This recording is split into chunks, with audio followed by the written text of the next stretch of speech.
Découvrez les Comores, 10 faits intéressants que vous ne savez peut-être pas sur ce pays. Il est officiellement appelé l'Union des Comores. C'est un pays archipel de l'océan Indien, à l'extrémité nord du canal du Mozambique, au large de la côte orientale de l'Afrique de l'Est. Il borde Madagascar et Mayotte au sud-est, les Seychelles au nord-est, la Tanzanie au nord-ouest et le Mozambique à l'ouest. Sa capitale et plus grande ville est Moroni, et sa monnaie est le franc comorien, KMF. Dans cette vidéo, vous découvrirez 10 faits intéressants sur ces îles. N'oubliez pas de vous abonner et d'activer la cloche de notification pour ne rien louper.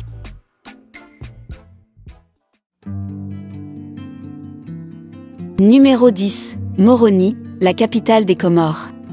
C'est la plus grande ville, capitale fédérale et siège du gouvernement des Comores. Moroni veut dire « cœur de feu ». Cela pourrait être dû à sa proximité avec le mont Karthala.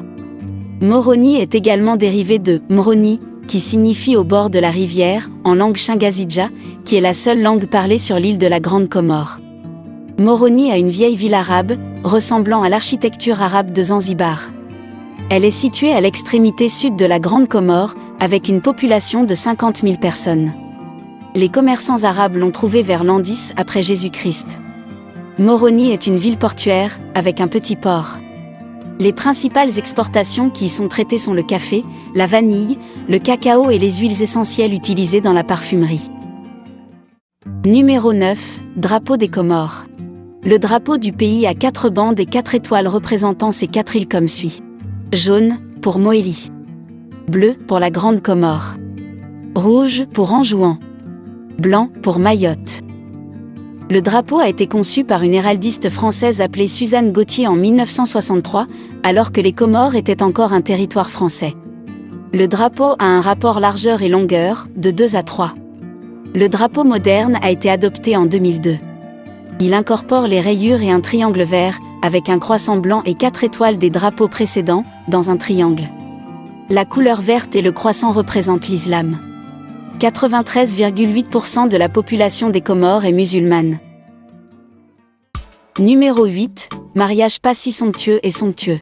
2 types de mariages sont courants aux Comores, le petit mariage et le grand mariage. Le petit mariage est un mariage islamique ordinaire. Le grand mariage doit généralement avoir lieu, pour obtenir un certain statut social.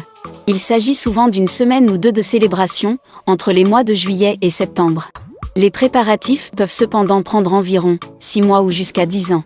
Comme le veut la tradition, votre grand mariage devrait coûter plus cher que le grand mariage de votre parent ou ami précédent.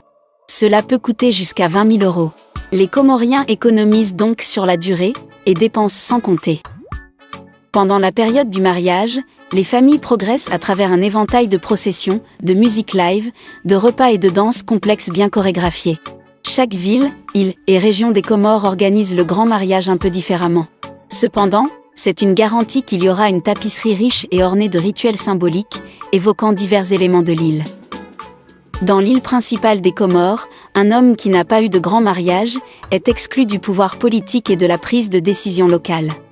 Des cadeaux d'une valeur de plusieurs milliers de dollars sont échangés entre les 2 familles, tels que des bijoux traditionnels fabriqués avec art, principalement en or.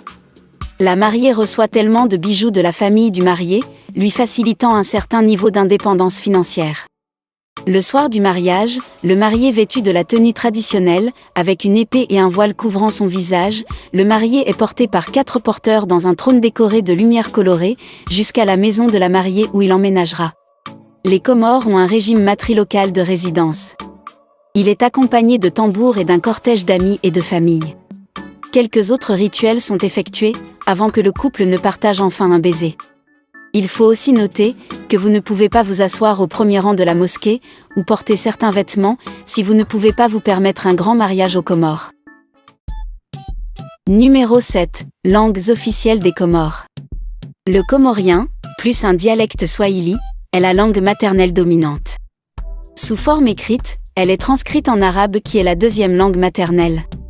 Le français est la langue principale des affaires officielles et la langue d'enseignement dans les écoles.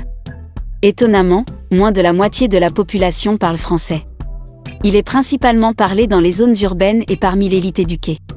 Cependant, apprendre quelques mots en comorien vous sera utile.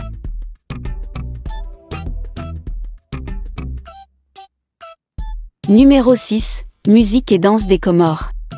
Il existe deux principaux genres musicaux trouvés sur l'île, musique traditionnelle touarabe et comorienne. La musique tarabe de Zanzibar est le genre musical le plus influent de l'île. Sambek, Mohamed Hassan, Shamsia Sagafo et Belle Lumière sont les principaux artistes tarabes. La musique Sega de Maurice et de la Réunion est également populaire. L'hymne national comorien a en effet été composé par le musicien moderne, Abou Chiabi. Il est connu pour sa variété de musique panafricaine teintée de reggae. Le violon est l'accompagnement le plus fréquent de la musique tarabe. Les autres instruments comoriens comprennent el oud, le gabussi et le tambour msondo. Les chants et danses comoriens sont principalement accompagnés de tambours locaux. La guitare espagnole est arrivée aux Comores avec des colons français. Certaines des danses les plus courantes incluent la danse des femmes Wada, la danse des hommes Diriji autour de la table et la danse des hommes Chigoma. Des festivals comme le Grand Mariage voient aussi de grandes danses parmi ou pour le peuple.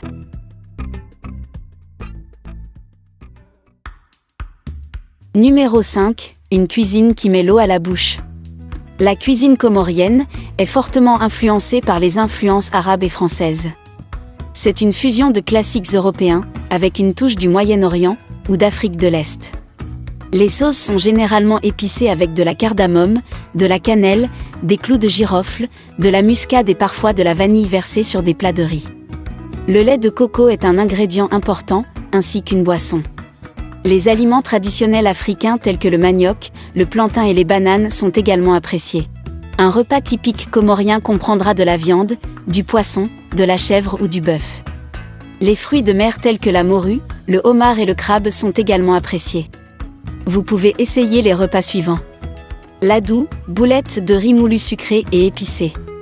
B. Mataba, feuilles de manioc, préparées comme des épinards. Le plat national de l'île est la langouste à la vanille. Numéro 4. Les îles et îlots des Comores. Les Comores forment un archipel volcanique au large de la côte sud-est de l'Afrique de l'Est, à l'est du Mozambique et au nord-ouest de Madagascar. Les îles volcaniques couvrent une superficie totale de 2235 km². Elles comprennent Grand Comore, la plus grande de toutes. Sa capitale est Moroni. B. Moali, également connu sous le nom de Moélie. C. Nziouani, également connu sous le nom d'Anjouan. D. Mayotte, également connu sous le nom de Mahor, revendiqué par les Comores, mais administré par la France, composé de deux îles, Petite Terre, Pamandzi et Grande Terre. E. Île Glorioso, composé de 8 petits îlots rocheux, la Grande Glorieuse et l'île d'Ulysse. Il existe également des récifs remarquables sur l'archipel comme le A. Banc du Levant, ancienne île, aujourd'hui submergée. B. Banc du Geyser, nord-est de la Grande Terre. C. Banc Velleux-Reya, ouest de la Grande Comore. L'île de Mayotte est encore la plus ancienne, au-dessus du niveau de la mer. Grande Comore est la plus jeune des îles, et elle est toujours activement volcanique. L'archipel des Comores bénéficie d'un climat maritime tropical à 2 saisons. La saison chaude et humide, qui va de novembre à décembre, et la saison sèche, qui va de mai à octobre. Les précipitations annuelles varient entre 1000 et 5000 mm sur les 3 îles, en raison des différences d'altitude et des vents. Numéro 3, Mont Kartala. À 2361 mètres d'altitude, c'est le point culminant des Comores.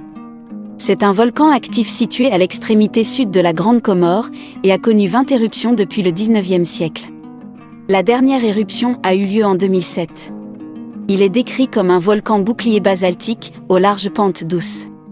De fréquentes éruptions ont façonné la caldeira sommitale du volcan, longue de 3 km sur 4 km. Les scientifiques de l'Observatoire de Kartala disent que le cratère étant aussi large, est le plus grand de tous les volcans actifs au monde. Le volcan Kartala est entré en éruption à 2 reprises en 2005, déposant des cendres sur une grande partie de l'île, contaminant les points d'eau et provoquant la fuite de milliers de personnes. Le mont Kartala n'a pas de sentier balisé, c'est donc une marche difficile d'environ 7 heures de montée et 5 heures de descente. Une randonnée comprendrait des terrains comme les forêts tropicales, les plantations et le cratère au sommet. Si vous ne pouvez pas monter et descendre pendant la journée, vous pouvez camper la nuit au sommet. La randonnée d'une journée est accessible depuis la ville de Moroni, qui vous propose un hébergement avant, après la randonnée ou les deux. Pour votre sécurité, envisagez de faire de la randonnée pendant la saison sèche, entre mai et novembre. Numéro 2, la fleur nationale. Le Kananga odorata, également connu sous le nom d'ylang-ylang ou kananga, est la fleur nationale de cette république fédérale. Elle est appréciée pour les huiles essentielles extraites de ces fleurs appelées ylang-ylang, avec un fort parfum floral. Les Comores sont le plus grand producteur mondial d'ylang-ylang, fournissant 80% des fleurs d'ylang-ylang du monde. C'est une huile essentielle aux propriétés parfumées et médicinales. Elle pousse en plein soleil ou en partie, préférant les sols acides de son habitat de forêt tropicale indigène. On l'appelle aussi l'arbre à parfum, car ces matières naturelles sont largement utilisées dans l'industrie de la parfumerie.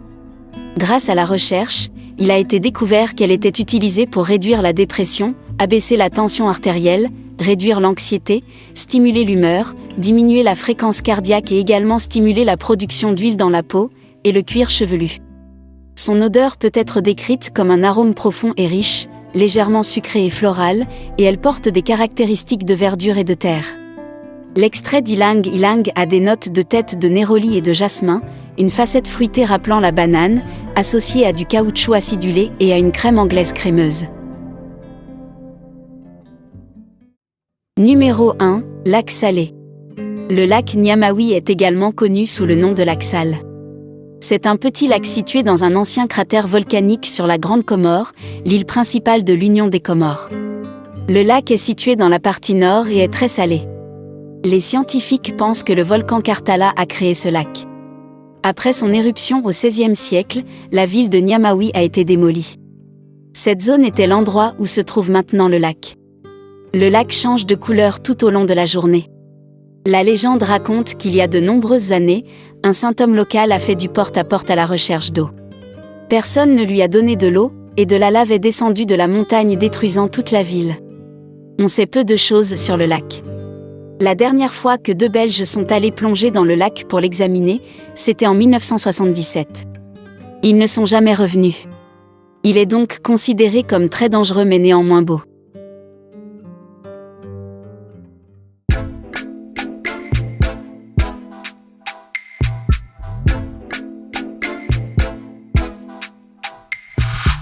Nous sommes arrivés à la fin de notre vidéo.